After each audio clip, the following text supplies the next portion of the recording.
Voy a cambiar el idioma de esa señorita.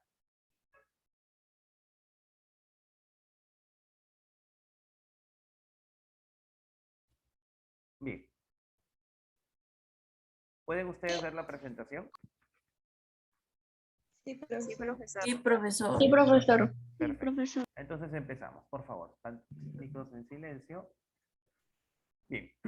El siguiente tema que vamos a ver el día de hoy, que pertenece a la segunda unidad, trata sobre la adquisición y recepción de medicamentos. Recuerden ustedes, nosotros en la clase anterior hemos visto cómo se reciben los medicamentos en oficinas farmacéuticas, ya sean estas droguerías, farmacias y boticas.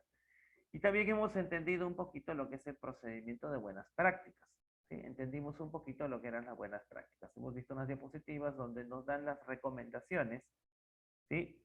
Y también, a ver, ¿se escucha despacio, jóvenes, antes de seguir? Sí, profesor, se escucha muy Sí, despacio. profesor, se le escucha bien Bajito se despacio. escucha, profesor. Perfecto, muy bien. Entonces vamos a escapar, vamos a configurar el volumen, un segundo. Vamos a dejar de compartir. Audio.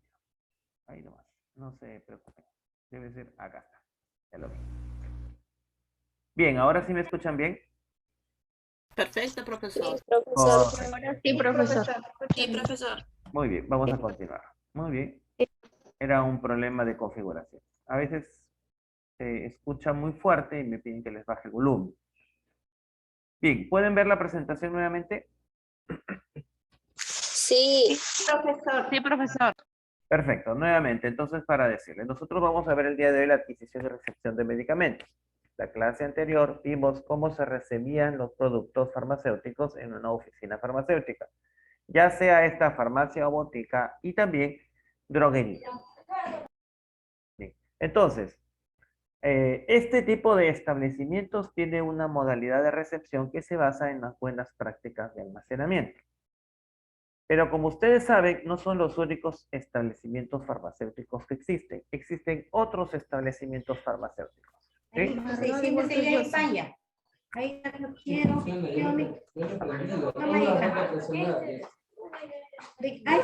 ese arroz es tuyo, ¿verdad? Toma, hija, toma.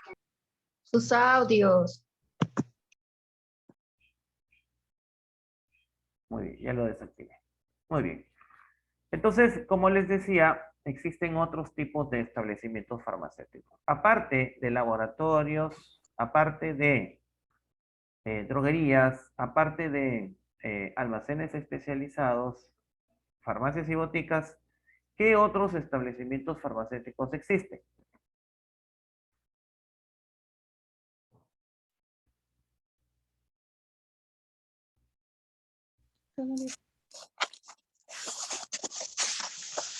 Les repito la pregunta. Aparte de droguerías, farmacias y boticas, laboratorios y almacenes especializados, ¿qué otros tipos de establecimientos farmacéuticos existen?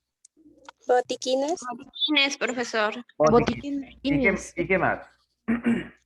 ¿Farmacias en los centros de salud? Farmacias. Clínicas. No. Clases en los centros de salud. Droguerías. A ver, nuevamente, les repito, ya lo contestaron sus compañeros. Son siete tipos de establecimientos farmacéuticos. Laboratorios, droguerías, almacenes especializados, farmacias, boticas, botiquines, que los acaban de mencionar, y por último, farmacias de los establecimientos de salud. ¿Sí? Señorita Contreras, vamos a desactivarle su audio. Muy bien. Entonces, botiquines y farmacias de los establecimientos de salud también están incluidos dentro de los procedimientos de adquisición y recepción de medicamentos. Pero como ustedes saben, estos establecimientos pertenecen al sector público. ¿Sí?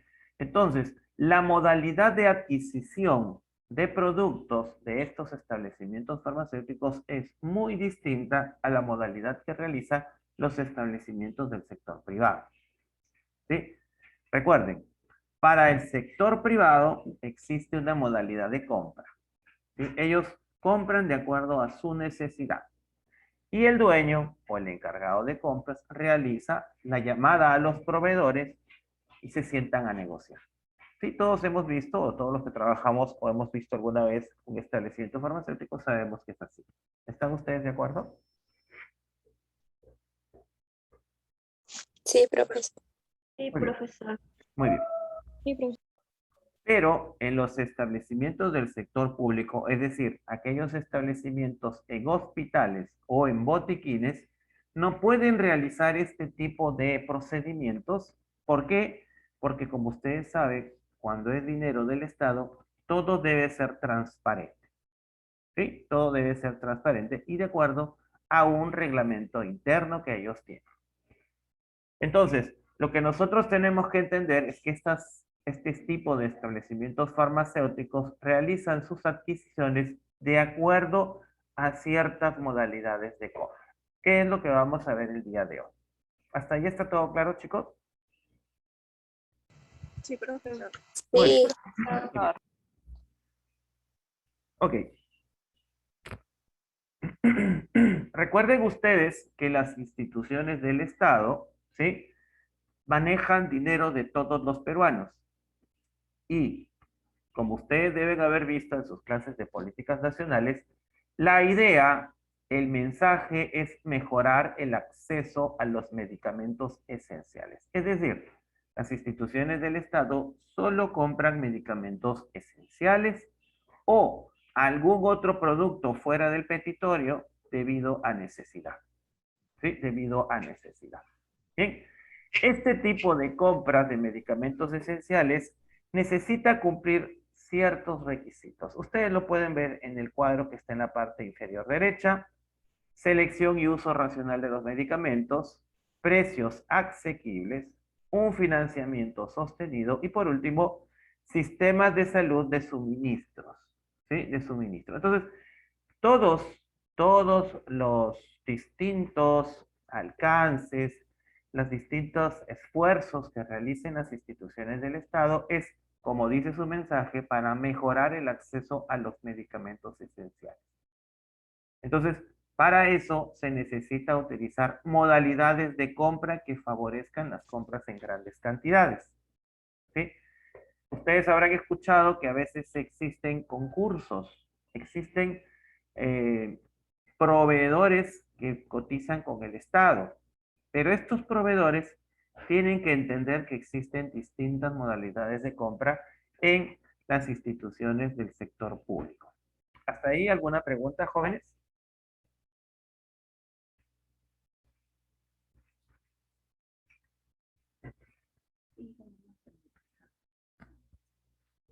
Muy bien. Bien. Vamos a ver la gestión en la adquisición de medicamentos y material médico a nivel hospitalario. Vamos a ver a qué se refiere con modalidades de compra en el sector, ¿no? Entonces, las instituciones del Estado, las instituciones del sector público tienen modalidades de compra, que es lo que vamos a ver el día de hoy. Bien. Para eso, el suministro de medicamentos sigue el siguiente esquema. Sigue el siguiente esquema que vamos a desarrollar paso a paso. En primer lugar, cuando nosotros hablamos de selección, ¿no? Para una institución del sector público, lo que estamos hablando es básicamente de medicamentos esenciales. ¿Hasta ahí están todos ustedes de acuerdo? sí, profesor. Sí, profesor. Muy bien. En segundo lugar, las compras que son a gran volumen, tienen una pequeña dificultad. No se pueden realizar todas en conjunto, ¿sí? Sino que se tienen que programar. Es decir, tienen que estar de acuerdo a la disponibilidad de los almacenes. Por ejemplo, si yo voy a comprar, ¿no? En el almacén general de la DIGEMIT, que se llama Cenares en Lima, 1 millón de cajas de amoxicilina para repartir en todo el país, tendría que tener un almacén muy grande para recibir 1 millón de cajas. ¿Sí? Y de repente los laboratorios que fabrican este producto no tienen todo el stock junto, porque a medida que van despachando, van produciendo. Entonces yo tengo que realizar lo que se llama programaciones parciales de despacho para que llegue esa mercadería en orden a mis almacenes y en orden también salga el despacho para las distintas regiones del país. ¿Hasta ahí se entiende este primer punto? Sí, profesor. Sí, profesor. Muy bien. Este tipo de programación y esta disponibilidad de espacios y de almacenes tiene que estar en concordancia con las modalidades de compra, ¿sí?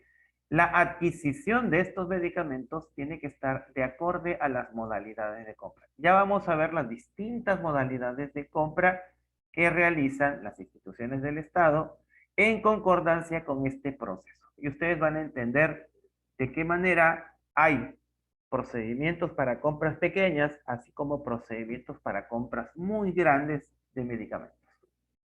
El almacenamiento de todos estos productos, recuerden ustedes, siempre está regido por las buenas prácticas de almacenamiento, ¿sí? Las buenas prácticas de almacenamiento. Además, la distribución, es decir, los despachos desde el almacén central que tiene la DGMIT de Lima hacia provincias, debe seguir las buenas prácticas de distribución. Las buenas prácticas de distribución, ¿no? Desde el momento que el producto sale del almacén, debe estar correctamente embalado, correctamente en un carro con condiciones adecuadas, hasta el punto de llegada que puede ser el almacén en provincias. Posteriormente, el producto ya en los almacenes de las regiones, ¿sí? Es correctamente dispensado en cada centro de salud siguiendo el procedimiento de las buenas prácticas de dispensación. Buenas prácticas de dispensación, que lo cumplen todos los centros médicos, todos los establecimientos de provincia y todos aquellos locales donde fue distribuido los productos farmacéuticos desde el almacén principal. Bien. El último paso es el uso por parte de los pacientes y como ustedes saben, ahí siempre hay que realizar estas pequeñas actividades que se llaman farmacovigilancia y educación sanitaria, ¿no? Para el uso correcto de los medicamentos. Todo este proceso es evaluado de tal manera que nosotros vamos a tener un comportamiento de consumo de los productos para realizar nuevamente la selección de los medicamentos esenciales para nuestras próximas compras. Entonces ven ustedes que este ciclo se repite y cada vez se tiene que ir mejorando. ¿Por qué? Porque todo este ciclo está regido bajo estudios de control de calidad para que cada vez se compre mejor los medicamentos y no tengamos el problema que hay ahora, que hay almacenes que tienen demasiado producto que se vence y hay almacenes de provincia que necesitan producto y no les despachan. ¿Hasta ahí está claro este esquema? Sí, Sí, profesor. profesor. Muy bien. ¿Alguna pregunta?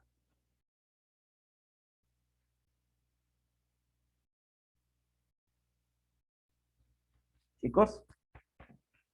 Profesor, una pregunta. En caso que el medicamento en la manera que lo pueden transportar, si no era un buen almacenamiento, la medicina se podría A ver, ¿puedes repetir que se te escucha entrecortado, por favor? Sí, disculpa, se te escuchó entrecortado. ¿Podrías repetir?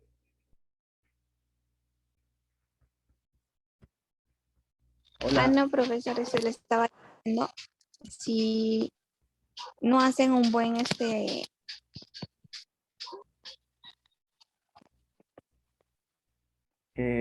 ¿Alguno de ustedes escuchó la pregunta de su compañera para que me la repite, por favor? No, no se escucha. No se escucha. A ver, si puedes escribir al chat para poder contestar. ¿Te parece? Bien, continuamos. Entonces, nuevamente, acá tienen otro esquema. El esquema es exactamente el mismo, como es el abastecimiento de las instituciones del sector público. El primer paso es la selección, posteriormente viene la programación, hay una adquisición de medicamentos, se realizan los procesos de almacenamiento, distribución, uso racional, atención a los usuarios, y nuevamente se evalúan cómo ha sido el financiamiento, el presupuesto con el que se cuenta, si los procedimientos y los tiempos de despacho son acordes, y nuevamente se realiza la nueva selección de los medicamentos esenciales para la nueva compra. ¿No? Este ciclo se repite de tal manera que en cada vuelta se debe mejorar, ¿no? Si hoy pedí 100 cajas de un producto para mi centro de salud y yo solamente sé que rotan 50, obviamente en mi próxima compra no pediré eso y empezaré a regular para evitar el sobrestock o para evitar los faltantes. En la siguiente unidad, nosotros vamos a aprender algunas fórmulas para poder calcular stocks para un mes, stock para 15 días, stock para 6 meses, de acuerdo a algunas fórmulas matemáticas bastante sencillas. Ustedes van a poder ir mejorando sus proyecciones de compra. Bien. ¿Estuvo la pregunta de su compañera? Vamos a ver. No, todavía. Bien. Primer concepto que deben conocer, ¿qué significa una adquisición pública? Vamos a ver modalidades de compra por parte de las instituciones del Estado. Vamos a leer el texto tal como está en el manual TUPA. Dice, procedimiento administrativo mediante el cual la entidad pública realiza una invitación a ofrecer a los particulares a fin que estos presenten propuestas y luego de la evaluación correspondiente se forme la voluntad de contratar con el postor que ofertó la mejor propuesta en calidad y costo. Es decir, la institución va a contactar a todos los proveedores inscritos formalmente para que ellos presenten propuestas de acuerdo a las necesidades de la institución. Eso es lo que se denomina adquisición pública, ¿sí? Y recuerden que la última frase es la más importante. Que se brinde la mejor propuesta en calidad y costo. Cada adquisición pública tiene un comité que evalúa todas las propuestas y elige la mejor propuesta en calidad y en precio. ¿Alguna pregunta?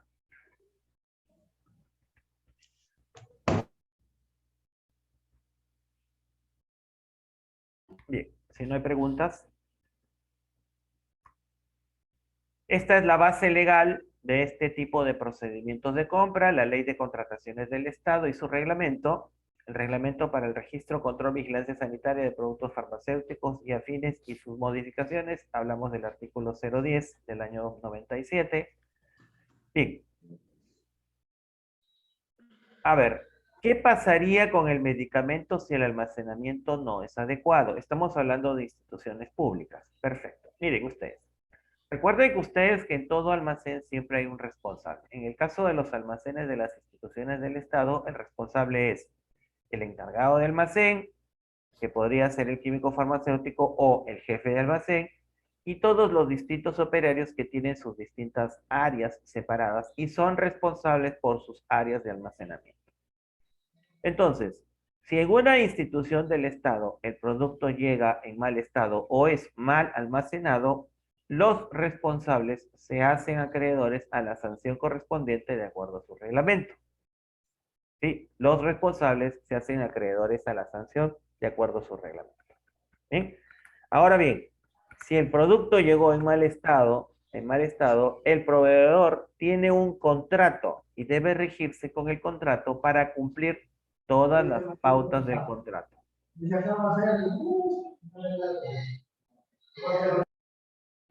Todas las pautas del contrato. Muy bien. Entonces, ustedes ven que de esa manera el Estado peruano garantiza compras de una manera correcta. ¿Sí? El procedimiento está establecido en el reglamento y en las funciones de todos los trabajadores. ¿Sí? Todos los responsables, desde la compra hasta el almacenamiento y distribución, tienen su grado de responsabilidad dependiendo qué haya pasado en todo el proceso. Bien, ¿quedó clara la pregunta, señorita?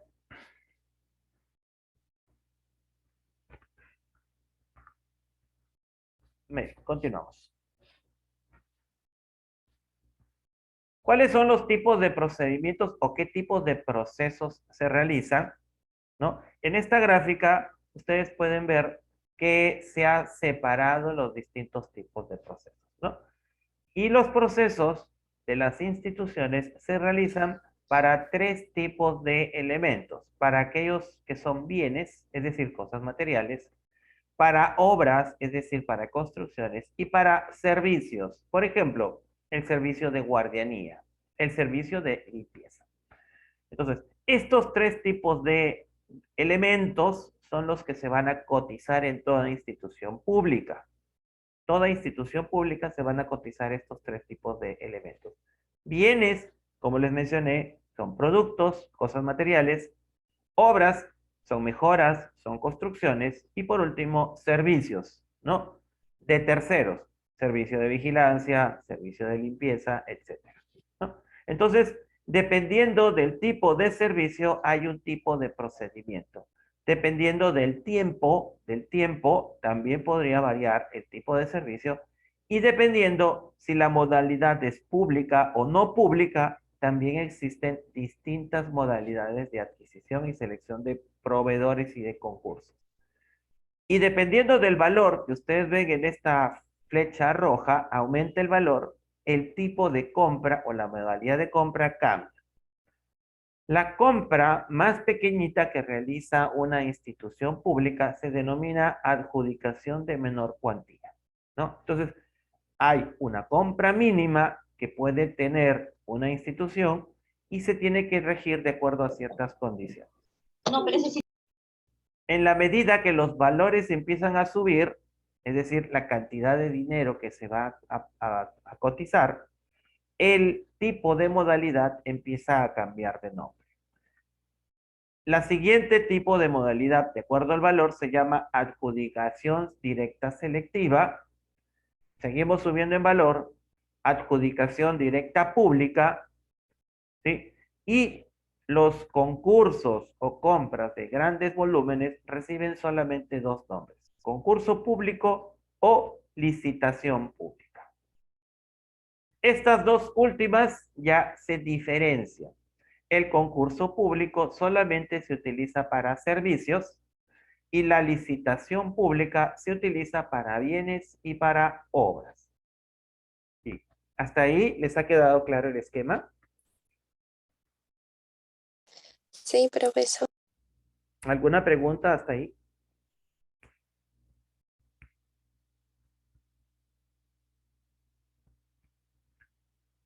Muy bien, continuamos. ¿Cuántos son los montos para cada uno de estos procesos? Recuerden ustedes que la más pequeñita en cuanto a valor era la adjudicación de menor cuantía, que ustedes la pueden ver acá en la parte inferior, que va para montos mayores a 10.650 y solamente puede cubrir hasta montos menores a 36.920. Posteriormente tenemos las adjudicaciones directas que pueden ser selectivas o públicas. Y también ellos tienen su propia escala de montos. Una adjudicación directa selectiva puede ser aproximadamente desde 36.920 hasta 184.600. La adjudicación pública va desde 184.600 hasta 369.200. Y por último, los concursos públicos, es decir, aquellos concursos que son para servicios, no tienen un monto establecido. Y las licitaciones públicas de bienes y obras va a montos mayores a los 369.200. Estas son las escalas en cuanto a la cantidad de soles para cada tipo de modalidad de concurso o proceso de selección. ¿Hasta ahí alguna pregunta?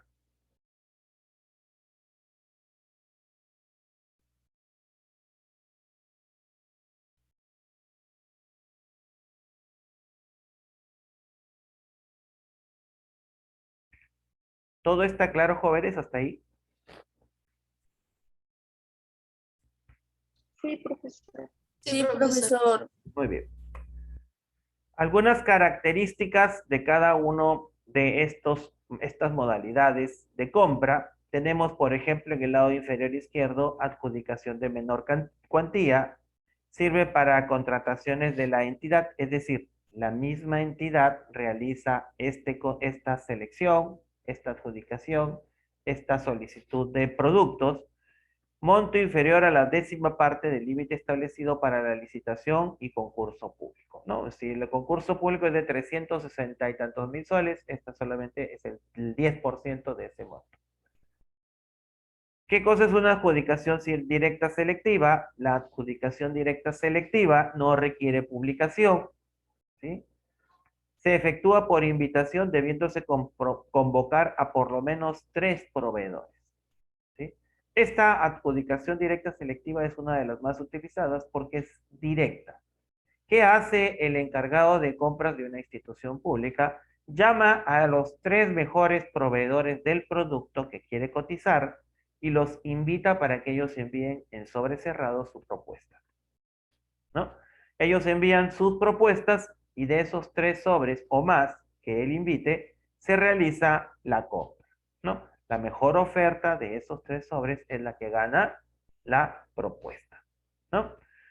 Tenemos también arriba en la parte central de esta diapositiva lo que es una licitación pública y un concurso público, ¿no? En ambos casos, ¿no? El valor estimado debe encontrarse dentro de los montos establecidos. Y como ustedes saben, licitación pública es para bienes y obras y concurso público es para servicios. Acá hay un error. Acá es bienes y obras, por si acaso. ¿Sí?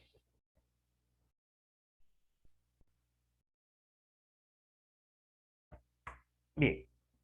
Existen otras compras que las vamos a tocar ligeramente que se denominan modalidades especiales de adquisición. Se denominan compras corporativas. Por ejemplo, supongamos, voy a poner un ejemplo. Si yo tengo un hospital que se dedica solamente a madres embarazadas y a pediatría, sería bueno que para estas especialidades que solamente están en este en este tipo de atenciones, yo compre productos dermatológicos de especialidad.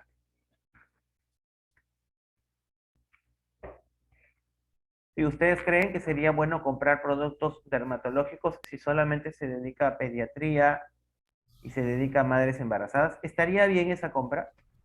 No, profesor. No, No, profesor. no. Definitivo que no, ¿no? Entonces, cada tipo de institución del Estado, ¿no? Tiene sus propias prioridades.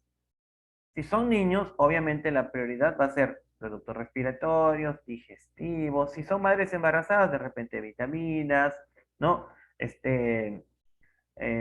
Ocitóxicos, productos o dispositivos médicos para prevenir, para estar listos para una cesárea, lo que necesite la especialidad.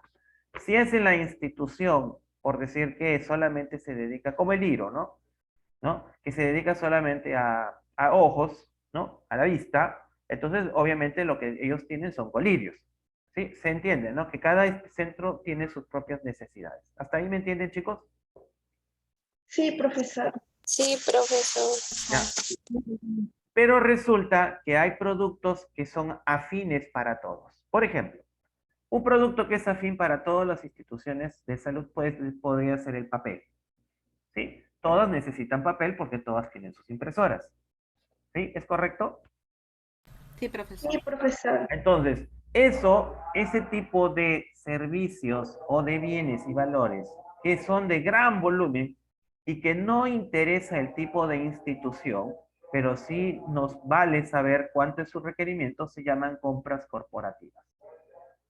¿Sí? Son compras de gran volumen para distintos tipos de institución, ¿no? Entonces, ustedes de repente en algún momento van a ver que el MINSA convoca a proveedores para artículos y útiles de papelería. Entonces, no solamente estará pidiendo para, por decir, hospital regional, sino estará pidiendo papel para el IRO, papel para el IREN, papel para las postas médicas, papel para todos, de una vez, una sola compra. Porque mientras más volumen de ese producto yo cotice, mis precios van a ser mejores. ¿Sí? ¿Creen ustedes que va a ser así? Sí, profesor.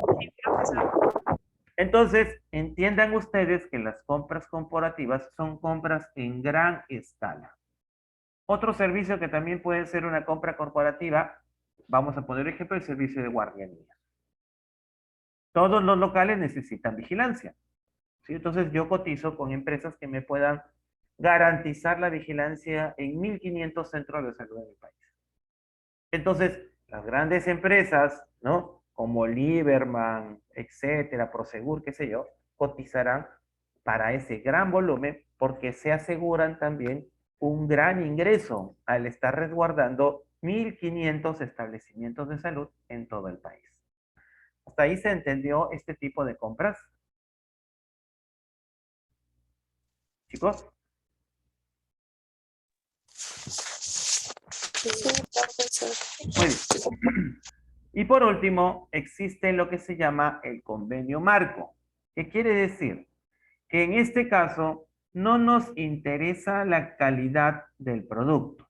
Hay un estándar mínimo de calidad, ¿sí? Se va a comprar un gran volumen y lo que nos interesa es que gane el lote que el menor precio oferte, ¿sí? Por ejemplo, por ejemplo, yo voy a cotizar para mis instituciones de salud bolsas de basura, ¿sí?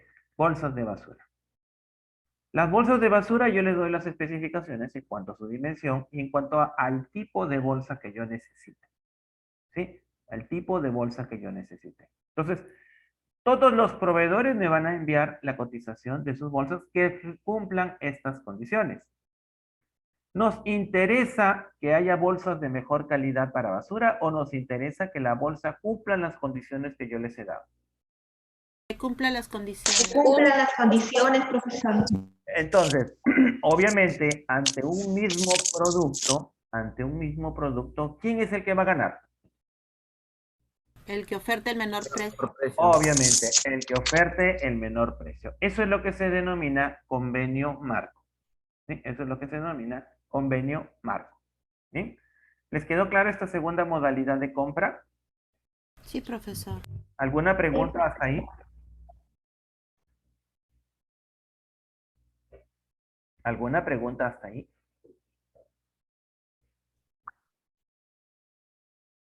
Jóvenes, ¿está todo claro? ¿O están pensando en el examen? Muy bien.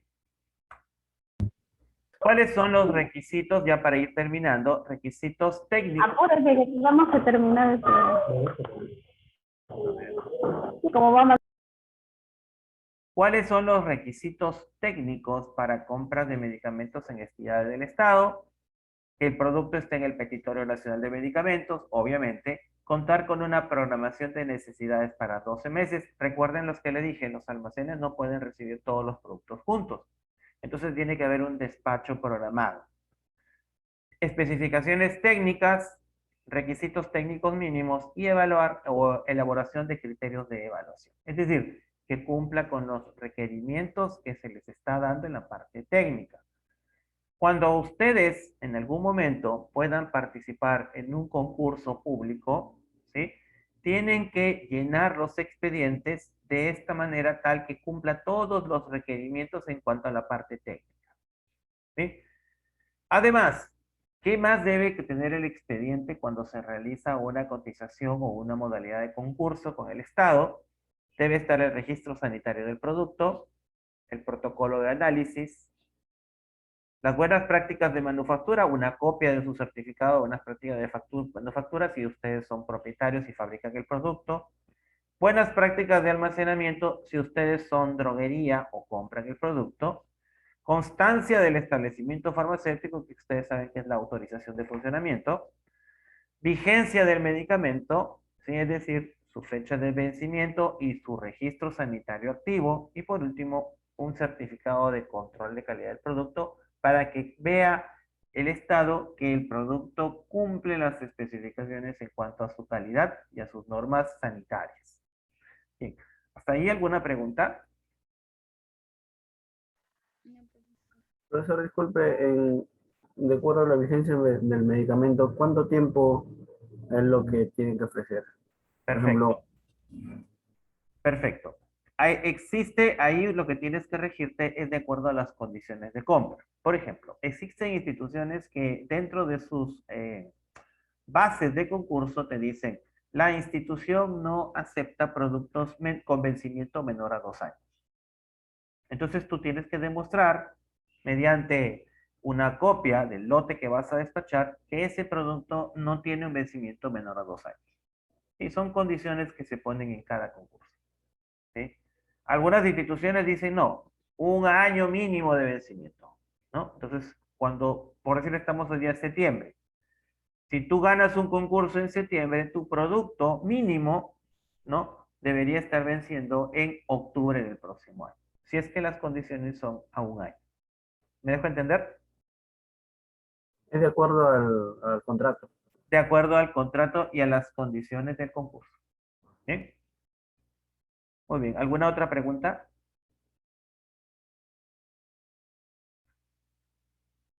En algún momento alguno de ustedes de repente podrá trabajar en una institución, en el programa de abastecimiento logística y entenderá un poquito más de estas condiciones.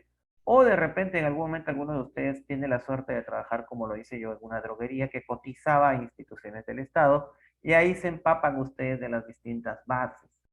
¿Sí? Las distintas bases. O en el mejor de los casos, alguno de ustedes se anima a poner su propio negocio, ¿sí? Una droguería, qué sé yo, un laboratorio fabricante más adelante, y ahí ustedes pueden entender cuáles son los requisitos que se deben cumplir para poder cotizar con el Estado. El Estado es muy buen pagador, ¿sí? Es muy buen pagador. El Estado jamás cotiza si es que no tiene dinero. El Estado jamás cotiza si es que no tiene dinero. ¿Sí? Porque todas las compras del Estado son mediante partidas.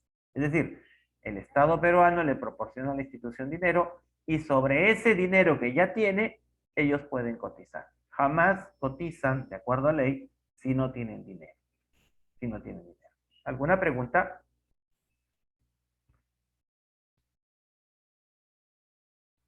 Muy bien.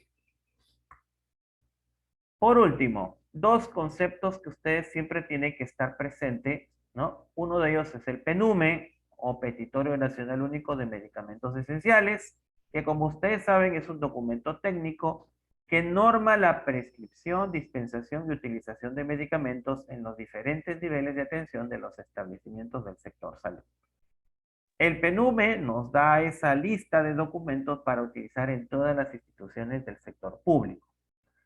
Y el PNUME tiene como finalidad mejorar el acceso de la población a los medicamentos necesarios para la prevención, tratamiento y control de las enfermedades prevalentes, ¿no? Entonces, este petitorio es la base de atención de todos los medicamentos en las instituciones del sector público. Sobre esto se basan todas las compras corporativas, todas las modalidades de compra de las instituciones públicas. ¿Quiénes revisan el contenido del PNUME? El Comité Farmacológico, ¿sí? ¿Cuál es la finalidad de este comité? Revisarlo con el fin de mejorar el suministro de fármacos para todos los asegurados o personas que están incluidas dentro de los distintos sistemas de salud. ¿Cuáles son sus principios? Calidad y eficacia, ¿no? La mejor calidad y eficacia de los medicamentos. Bien. ¿Alguna pregunta hasta ahí?